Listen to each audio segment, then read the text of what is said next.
नमस्कार, सत्यदर्शन न्यूज मध्ये आपले स्वागत आहे. मी पायल शहा. एक नजर टाकूया आजच्या ठळक घडामोडीवर.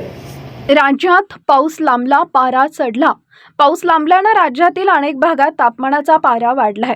काही शहरात तापमान 40°C अंशाच्या वर गेलंय. विदर्भातील काही भागात 42°3°C तापमानाची नोंद झाली आहे. एका रिपोर्टनुसार इंटरट्रॉपिकल कन्व्हर्जन्स झोन पुरेसा सक्रिय झालेला नाही, त्यामुळे मान्सूनचा वेग मंदावलाय.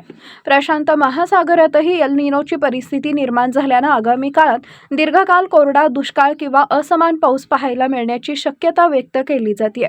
मध्य प्रदेश, गुजरात, राजस्थान आणि महाराष्ट्र राज्यात ढगांची घनता कमी आहे. तत्पूर्वी जेट स्ट्रीम पॅटर्न कमकुवत झाल्यानंतर मान्सूनचे वारे पुन्हा गती घेण्याची शक्यता आहे. वारे कमकुवत झाल्यानंतर पुढील 4 ते 5 दिवसात महाराष्ट्राचा उर्वरित भाग, कर्नाटक, छत्तीसगडमध्ये पुढे सरकण्यासाठी अनुकूल परिस्थिती निर्माण होईल असा विश्वास हवामान विभागाकडून व्यक्त करण्यात आला आहे.